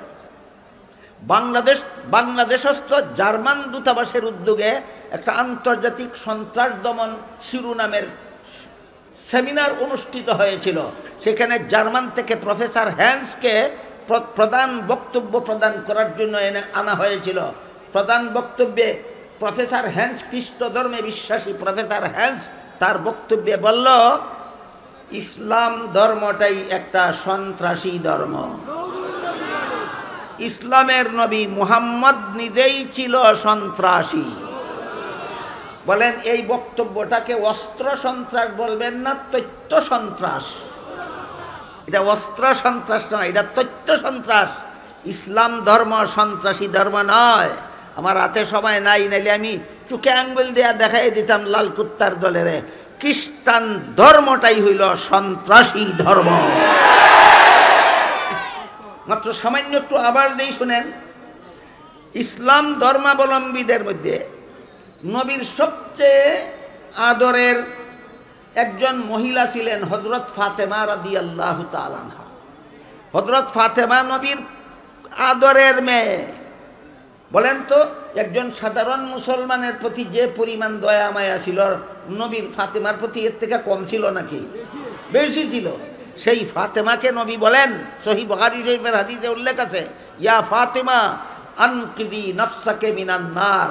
ও ফাতেমা, নবীর ঘরে জন্ম হইলে জাহান্নাম থেকে বাঁচা যায় না, জাহান্নাম থেকে বাঁচতে হইলে নবীর পথে জীবনযাপন করতে হয়। তাহলে নবীর পথে জীবনযাপন করতে হয়। যেই নবী নিজের মেয়েকে বলেন এই নবীর উম্মত সন্ত্রাসী হতে পারে? এই নবীর উম্মত সন্ত্রাসী হতে পারে না। এবার আমি আপনাদেরকে একটু আবার দেওয়ার চেষ্টা করব, খ্রিস্টানদের ধর্মটাই সন্ত্রাসী। খ্রিস্টানদের ধর্মটাই সন্ত্রাসী। এটাও আমি গতকাল অথবা পরশু বলেছি। খ্রিস্টান মিশনারি বাংলাদেশের পক্ষ থেকে যত বই প্রকাশিত হয়েছে, এর মধ্যে একটা বইয়ের নাম আছে কোরআনের আলোকে বেহেশতে যাওয়ার পথ। এই বইয়ে বাংলাদেশের বাংলা ভাষাভাষী খ্রিস্টানেরা লিখেছে যে দুনিয়ার যে কোনো মানুষ শুধুমাত্র যিশুকে আল্লাহর পুত্র বিশ্বাস করবে, সে যত চুরি করুক, যত ডাকাতি করুক, যত খুন খারাপি করুক, যত সন্ত্রাস করুক, যত বদমাশি করুক, যত দুর্নীতি করুক, যত জালিয়াতি করুক, যিশুকে আল্লাহর পুত্র মানার কারণে সব মাফ। যাদের ধর্ম বিশ্বাস হইল শুধু যিশুকে আল্লাহর পুত্র বিশ্বাস করলে যত অপরাধ করবে, যত মানুষ খুন করবে, যত সন্ত্রাসী কর্মকাণ্ড করবে, সব মাফ। সেই ধর্মে সন্ত্রাস নিষিদ্ধ না সন্ত্রাসের দরজা খোলা? সুতরাং প্রফেসর হ্যান্স অথবা তার পা চাটা গুলামদের বলে দিচ্ছি, ইসলাম সন্ত্রাসী ধর্ম নয়, খ্রিস্টান ধর্মটাই সন্ত্রাসী ধর্ম। আমি শুধু আপনাদেরকে একটা কথা বোঝাবার জন্য কথাটা বলেছি, সেটা হলো এই যে বলে গেল ইসলাম ধর্মটাই সন্ত্রাসী ধর্ম, ইসলামের নবী মুহাম্মদ নিজেই ছিলেন সন্ত্রাসী। এটা অস্ত্র সন্ত্রাস না তথ্য সন্ত্রাস? এই দুই রকম সন্ত্রাস দমনের জন্য ইসলামে জেহাদ বিধান প্রদান করা হয়েছে। কেউ যদি কোনো মুসলমানের উপর অস্ত্র নিয়েও হামলা করে না দল বেঁধে, কেউ যদি মুসলমানদের বিরুদ্ধে ভুল তথ্য ছড়ায় না, কেউ যদি ইসলাম ধর্মেরও বদনাম করে না, তাহলে স্বাধীনভাবে সারা জীবনভর শান্তিপূর্ণভাবে সে তার ধর্ম পালনের সুযোগ পায় মুসলমান শাসিত দেশেও। এরা হইল শান্তিপ্রিয় অমুসলিম। যে সমস্ত অমুসলিমরা মুসলমানের সমাজে বাস করে, মুসলমানদের দেশে বসবাস করে, দেশের বৈধ নাগরিকত্ব নিয়ে মুসলমান সমাজে যে সমস্ত অমুসলমানরা বসবাস করে, এরা যদি মুসলমানদের বিরুদ্ধে তথ্য সন্ত্রাস ছড়ায় না, এরা যদি ইসলামের বিরুদ্ধে তথ্য সন্ত্রাস ছড়ায় না, তাহলে এদের বিরুদ্ধে জেহাদ চলে না। এদেরকে শান্তিপূর্ণভাবে এদের ধর্ম পালনের সুযোগ সুবিধা আল্লাহর বিধানে শাসিত দেশেও রয়েছে। তাহলে ইসলামের জেহাদ বিধান শুধু দুই প্রকার সন্ত্রাস দমনের জন্য, একটা হইল অস্ত্র সন্ত্রাস আর একটা হইল তথ্য সন্ত্রাস। বুঝলেন তথ্য সন্ত্রাসের উদাহরণ? এই যে প্রফেসর হ্যান্সে 2004 সালের 11 সেপ্টেম্বর ঢাকাস্থ জার্মান দূতাবাসে দাঁড়িয়ে বলে গেল, ইসলাম ধর্মটাই সন্ত্রাসী ধর্ম, মুসলমানের ধর্মটাই সন্ত্রাসী ধর্ম। কাজেই কোনো মুসলমানকে হামলা করে ধ্বংস করার জন্য নতুন কোনো অপরাধের দরকার নাই, তোমার ধর্মই সন্ত্রাসী ধর্ম, এইটাই তোমাকে সন্ত্রাসী হামলা চালাবার জন্য যথেষ্ট।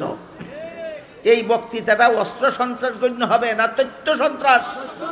এই যে হইল তথ্য সন্ত্রাসের উদাহরণ। ইসলামে দুই প্রকার সন্ত্রাস দমন ব্যবস্থা হিসাবে দেওয়া হয়েছে জেহাদের বিধান। বুঝে থাকলে এবার বলেন, ইসলামে জেহাদ বিধান দেওয়া হয়েছে গায়ের জোরে কাউকে মুসলমান বানাবার জন্য, না দুই প্রকার সন্ত্রাস দমনের জন্য? একটা হইল অস্ত্র সন্ত্রাস আর একটা হইল তথ্য সন্ত্রাস।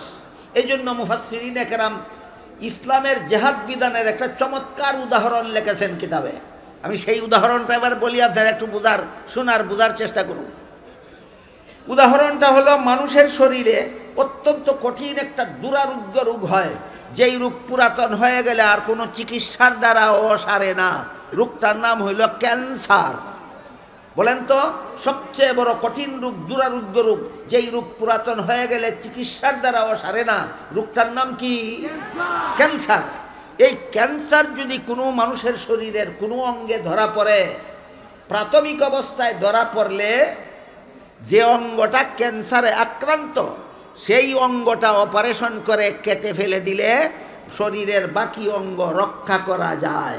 সুতরাং প্রাথমিক অবস্থায় ক্যান্সার রোগের চিকিৎসা মালিশ, মলম, ট্যাবলেট, ক্যাপসুল না অপারেশন?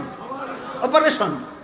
যেমনভাবে ক্যান্সার রোগের চিকিৎসা মলমের দ্বারা হয় না, ক্যান্সার রোগের চিকিৎসা ট্যাবলেটের দ্বারা হয় না, ক্যান্সার রোগের চূড়ান্ত চিকিৎসা হলো অপারেশন।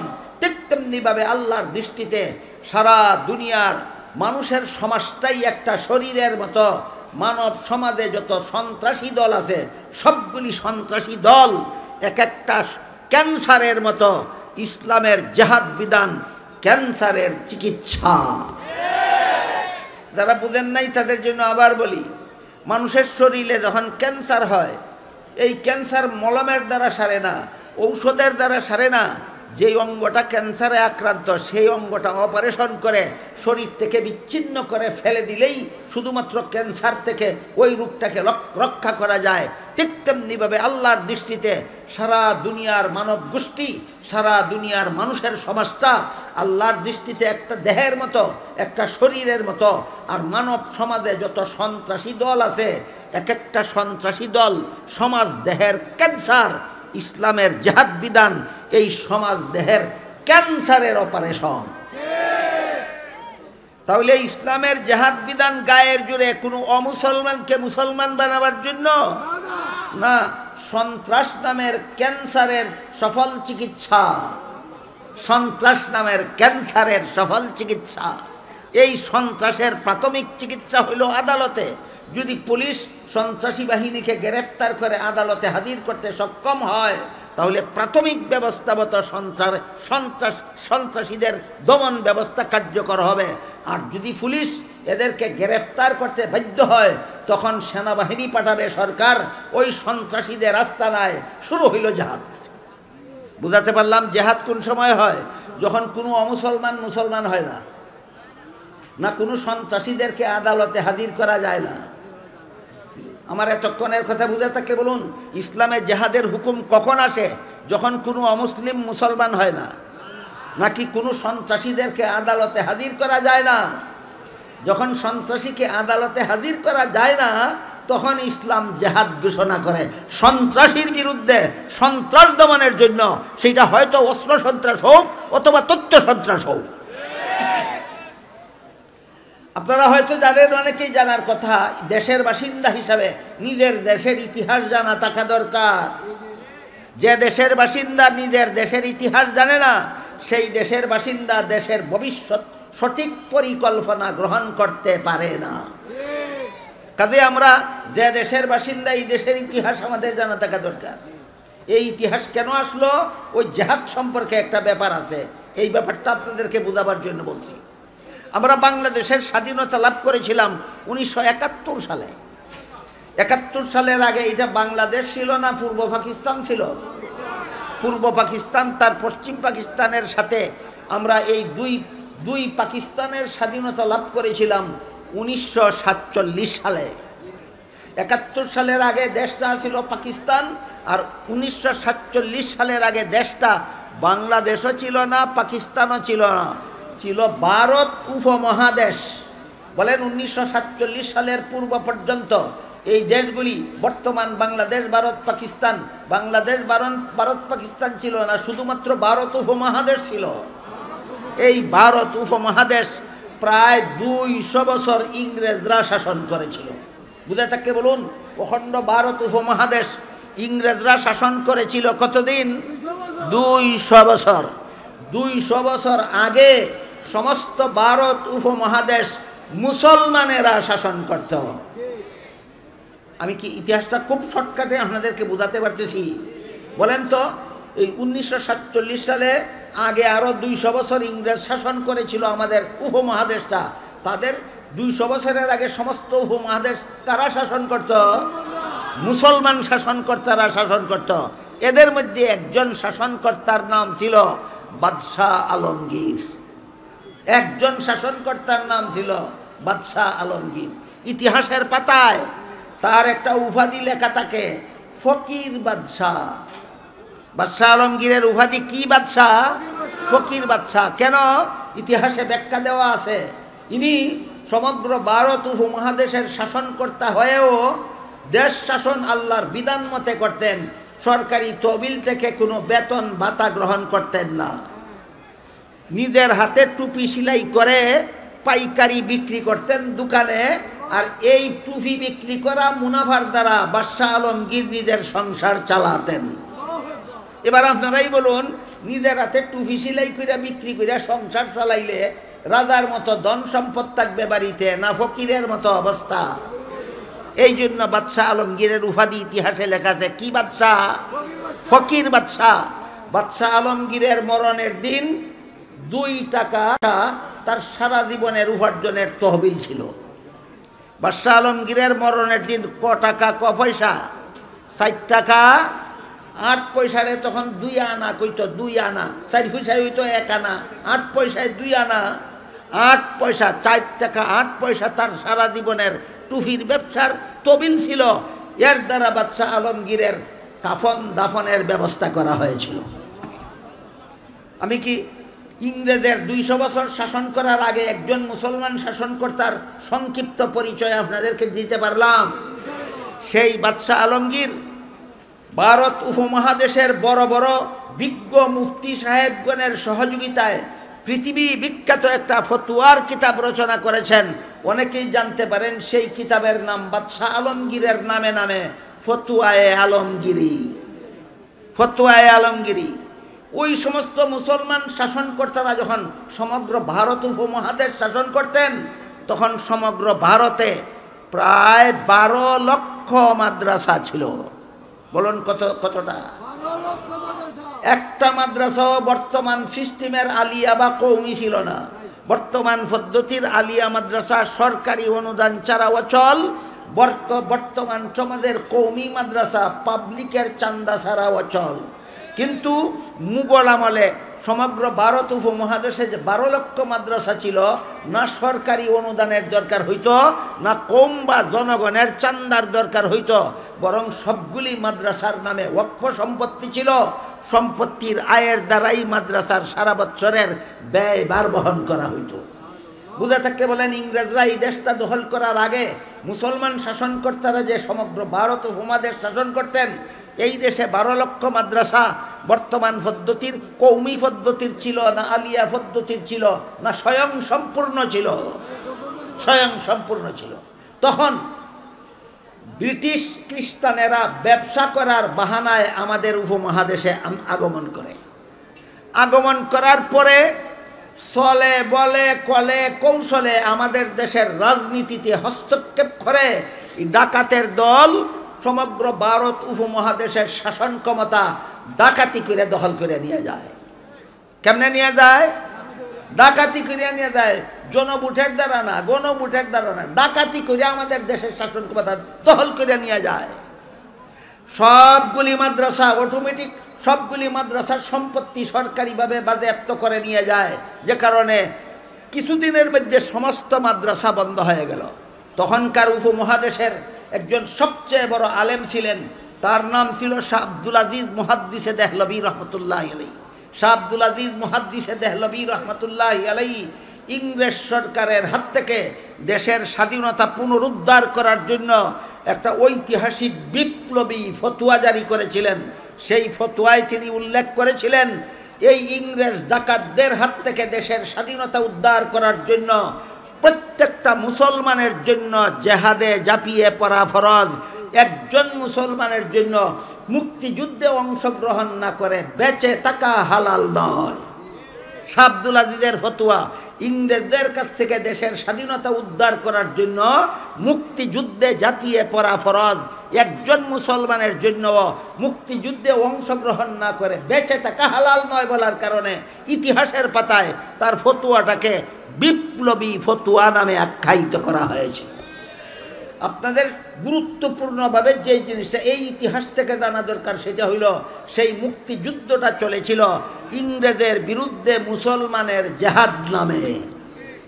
বুঝে থাকলে এবার বলুন, ইংরেজের বিরুদ্ধে উপমহাদেশের মুক্তিযুদ্ধ চলেছিল কিসের নামে? জেহাদের নামে। জেহাদ তো সন্ত্রাস দমনের জন্য হয়। এখানে সন্ত্রাস কি হইল? সন্ত্রাস এই হইল, ওরা ব্রিটেন থেকে দল বেঁধে আসলো, অস্ত্র ব্যবহার করিয়া নিরীহ জনগণকে হত্যা করিয়া ক্ষমতা দখল করলো। বলুন তাহলে এই উপমহাদেশের ক্ষমতা ইংরেজরা কোনো রাজনৈতিক পদ্ধতিতে গ্রহণ করেছে না সন্ত্রাসী হামলার মাধ্যমে? তাইলে সন্ত্রাস দমনের ব্যবস্থা হিসাবে ইসলাম কি বিধান দিয়েছিল? জেহাদ।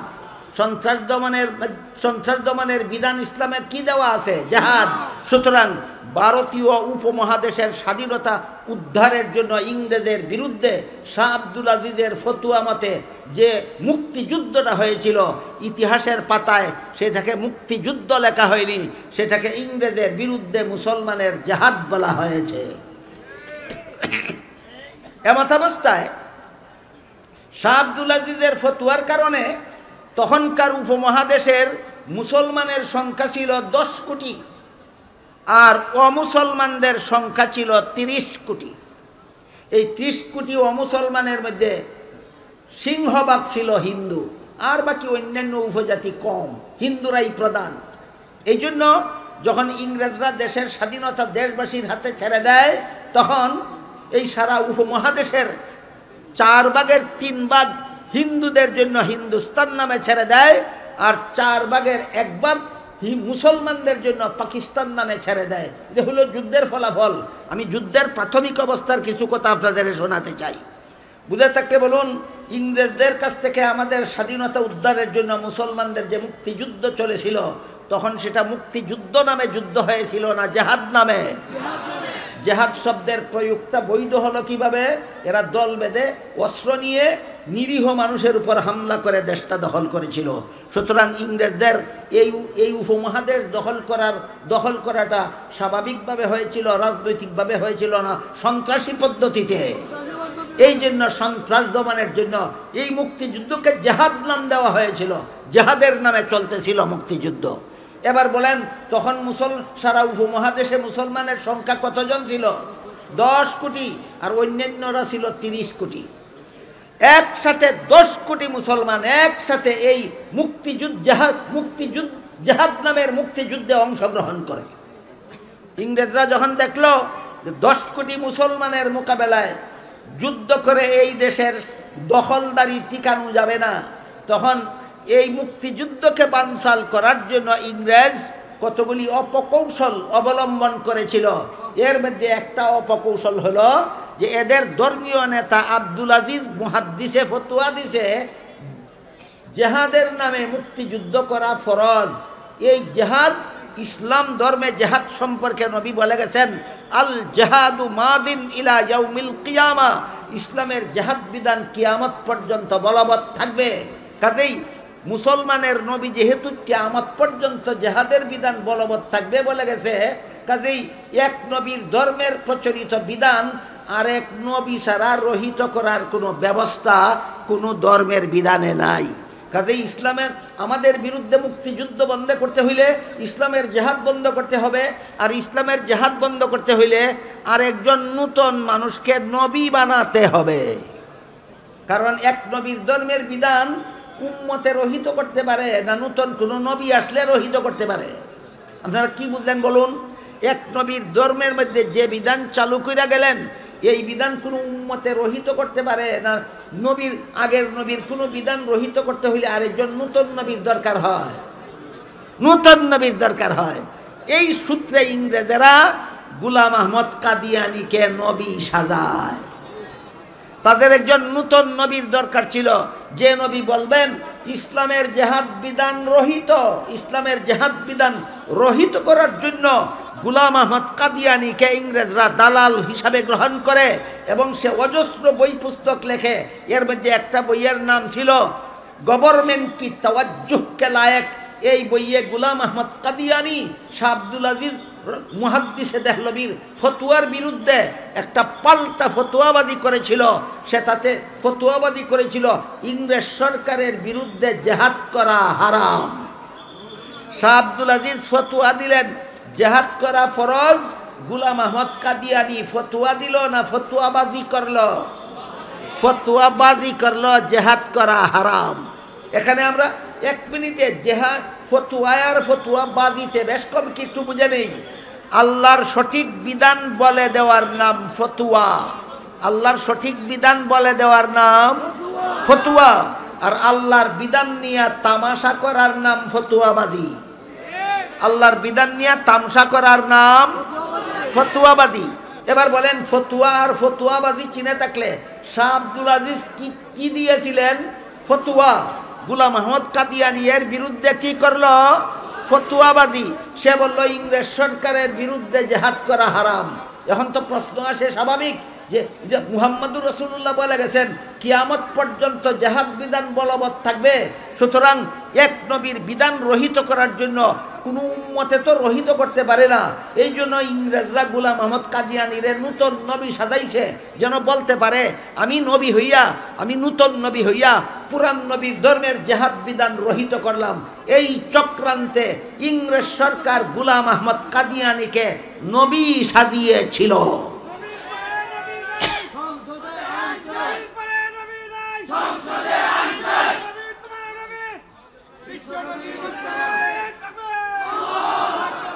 আমি কি আজকে আপনাদের বোঝাতে পারলাম গোলাম আহমদ কাদিয়ানীকে নবী সাজাবার ইতিহাস?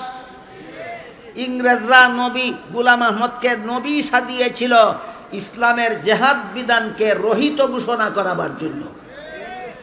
কাজেই ইসলামের জেহাদ বিধান রহিত তো গোলাম আহমদ কাদিয়ানী করতে পারল না, বরং বিশ্বের মুসলমানদের তালিকার থেকে গোলাম আহমদ কাদিয়ানী এবং তার কাদিয়ানী সদল বলে মুসলমানদের তালিকার থেকে রহিত হয়ে গেল। গোলাম আহমদ কাদিয়ানী এবং যারা যারা গোলাম আহমদ কাদিয়ানীকে নবী বলে বিশ্বাস করে একটাও মুসলমান তাকে নেই, সবগুলি কাফের, সবগুলি কাফের। কেন কাফের এটাও বোঝার একটা পয়েন্ট আছে, পয়েন্টটা আমাদের জানা থাকা দরকার। আমি প্রথম দিন অথবা দ্বিতীয় দিন অথবা গত বছর আপনাদেরকে বলেছি যে একটা হাদিসে আল্লাহর রসুল সাল্লাল্লাহু আলাইহি ওয়াসাল্লাম 6টা কথা বিশ্বাস করার নাম ঈমান বলেছেন। 6 কথা বিশ্বাস করার নাম ঈমান। এই 6 কথার সব কথা কোরআনে আছে, সুতরাং সংক্ষেপে কোরআনের সব কথা বিশ্বাস করার নাম ঈমান।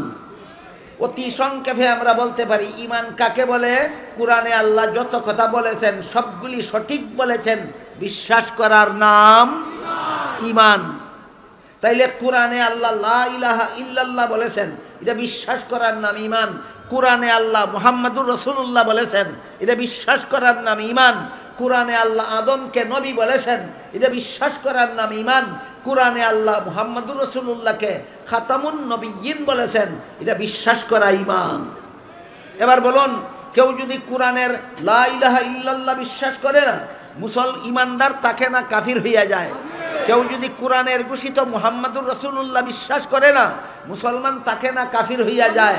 কেউ যদি কোরআনের ঘোষিত 5 বেলার নামাজ ফরজ বিশ্বাস করে না, মুসলমান তাকে না কাফির হইয়া যায়। ঠিক তেমনি ভাবে কেউ যদি কোরআনের ঘোষিত খাতামুন নবিয়্যিনকে খাতামুন নবিয়্যিন বিশ্বাস করে না, সেও মুসলমান তাকে না কাফের হইয়া যায়।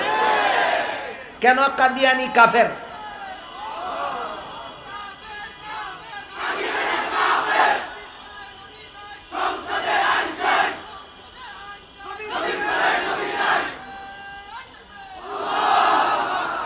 আমি আপনাদের স্লোগানদের সাথে একমত।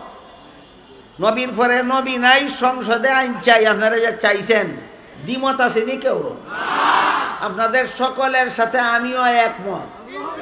কিন্তু দুঃখজনক ব্যাপার হইল, বাংলাদেশের গদিতে যারা যায়, যাওয়ার আগেও বলে না কাদিয়ানিকে অমুসলিম ঘোষণা দিব, যাওয়ার পরেও কাদিয়ানিকে অমুসলিম ঘোষণা করো দাবি মানে না। কাজেই এদের রাজনীতি আর এদের গদি দখল আপনাদের ধর্মের জন্য নয়। এদের রাজনীতি আর এদের গদি দখল হইল সরিষার তেল বের করার জন্য। সরিষার তেল এমনিই বের হয় না, মেশিনের চিপায় ফেলাইয়া বের করতে হয়। এই হইল এদের রাজনীতির কারণ, এই হইল এদের গদি দখলের কারণ। যারা গদিতে যাওয়ার আগেও ওয়াদায় আবদ্ধ হয় না যে আমরা গদিতে গেলে কাদিয়ানিকে অমুসলিম ঘোষণা দিব, যারা গদিতে গেলে পরেও মুসলমানদের 17 কোটি মুসলমানের এই দাবি মানে না, এরা যদি নির্বাচনের সময় ধর্মের কথা বলে, এরা যদি লা ইলাহা ইল্লাল্লাহ বলে, এরা যদি মুহাম্মাদুর রাসূলুল্লাহ বলে, এরা যদি ইবাদত বন্দেগীর কথা বলে, এরা যদি তসবির কথা বলে, বুঝবেন এইগুলি ধর্মের খাতিরে ধর্মের কথা বলে না, গদি দখলের জন্য ধর্মের কথা বলে। মজার একটা ঘটনা আছে পাকিস্তানের, আপনাদের শোনাই। পাকিস্তানের বেশ কয়েক বছর আগে পাকিস্তান থেকে একজন বুজুর্গ আসতেন বাংলাদেশে আন্তর্জাতিক সম্মেলনে, আমিও থাকতাম সেখানে। তিনি ছিলেন হযরত মাওলানা আব্দুল মজিদ নদীম রহমতুল্লাহি আলাইহি। বর্তমানে তিনি দুনিয়া বেঁচে নাই। তিনি এক সময় বাংলাদেশের এক আন্তর্জাতিক সম্মেলনে একটা বক্তব্য দিয়েছিলেন। তখন পাকিস্তানের প্রধানমন্ত্রী ছিল বেনজির ভুট্টো। তখন বাংলাদেশের প্রধানমন্ত্রী, পাকিস্তানের প্রধানমন্ত্রী কে ছিল? বেনজির ভুট্টো। আমার বাকি কথা আপনারা আজকে শুনলে আজকে বলবো, আজকে না শুনলে কালকে বলবো। কিন্তু আমি একটা কথা জানতে চাই, মামুনুল হক সাহেব আমাদের সম্মানিত মেহমান, আজকের প্রধান মেহমান, উনাকে কি রাস্তায় উকি দিলে দেখবেন আপনারা, না স্টেজে আসলে পরিষ্কারভাবে দেখতে পারবেন? তাইলে স্টেজে তো পরিষ্কারভাবে আপনারাও দেখবেন, আমরাও দেখবো। স্টেজে ও পৌঁছার আগে রাস্তায় উকি মারলে উনাকেও দেখবেন না, আমার কথাও শুনবেন না, লাভটা কি হবে? কাজে উনাকে দেখবেন এখানে, আর এখানে আসার আগে উনার দিকে উকি না মেরে আমার কথা শোনার চেষ্টা করুন। আমি আগেই বলেছি, আজকে বলার সুযোগ থাকলে আজকে বলবো, আজকে বলার সুযোগ না থাকলে আগামীকাল বলবো। এই আব্দুল মজিদ নদীম সাহেব যখন বাংলাদেশে এসেছিলেন, তখন পাকিস্তানের প্রধানমন্ত্রী ছিল বেনজির ভুট্টো। এই বেনজির ভুট্টোকে একবার দেখা গেল নির্বাচনের আগে মাথায় ফট্টি বেঁধে হাতে তসবি নিয়ে দানা টানে। মাথায় কি বেঁধে? মাথায় ফট্টি বেঁধে হাতে তসবি নিয়ে দানা গনে, বোঝা যায় তসবি পড়ে। একজন আলেম বেনজির ভুট্টোকে তসবি পড়তে দেখে জিজ্ঞাসা করলেন, আজকে এখন নির্বাচন সামনে নিয়ে আপনি কিসের তসবি পড়েন? বেনজির ভুট্টো কয়, আয়াতুল কুরসির তসবি পড়ি। আলেম জিজ্ঞাসা করলেন, আয়াতুল কুরসি তো অনেক লম্বা, আপনি এত তাড়াতাড়ি পড়েন কেমনে? কয়, শর্টকাট করে নিয়েছি। আলেম জিজ্ঞাসা করলেন, এত লম্বা আয়াতে তুমি কেমনে শর্টকাট করছো? কয়, আয়াতুল কুরসির মধ্যে একটা শব্দ আছে কুরসি, এর অর্থ হইল গদি।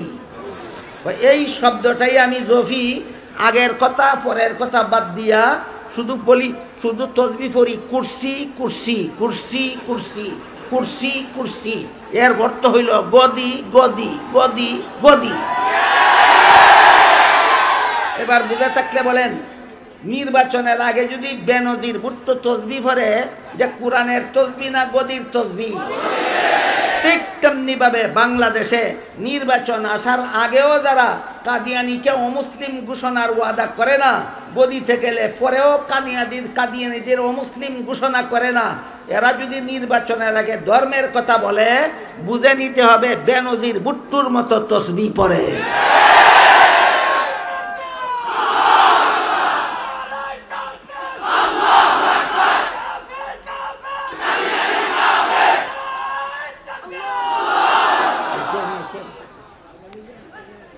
আমি আর আপনাদের ধৈর্যচ্যুতি ঘটাতে চাই না।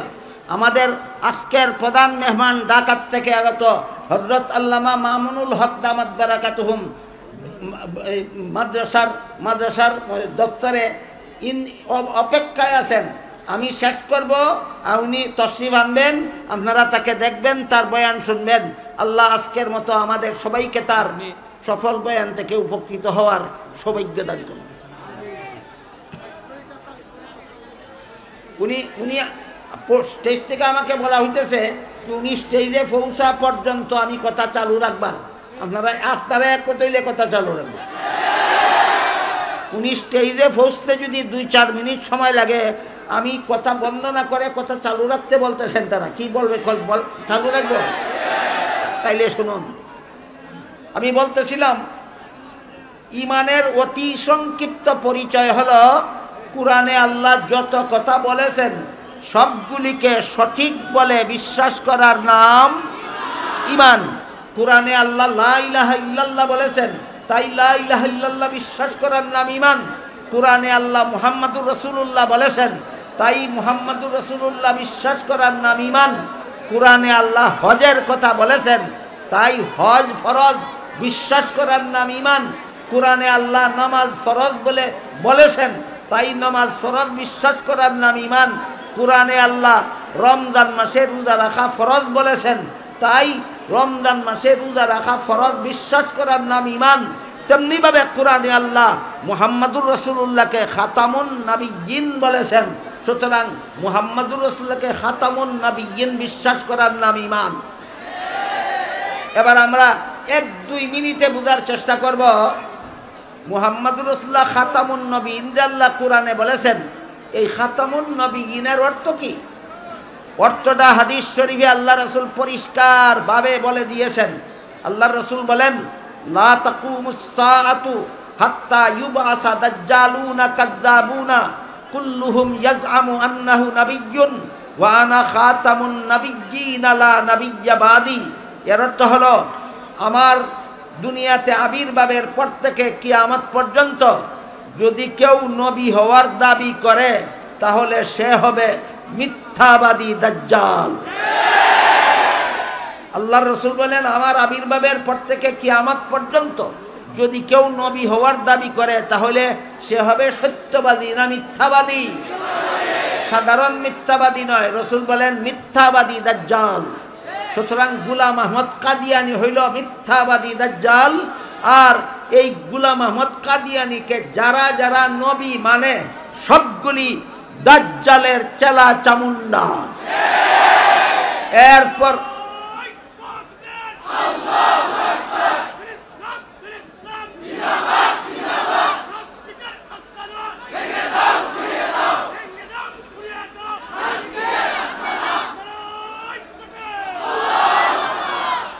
এরপরে হাদিসের শেষের অংশে রাসূল বলেন, আমার পরবর্তী কেউ নবী হওয়ার দাবি করলে মিথ্যাবাদী দাজ্জাল হবে। কেন? তার কারণ হলো আল্লাহ যে কোরআনে আমাকে খাতামুন নবিয়্যিন উপাধি দিয়েছেন, এই খাতামুন নবিয়্যিন কথার অর্থ হইল, উপাধিটার অর্থ হইল আমার পরে আর কোনো নবী নাই।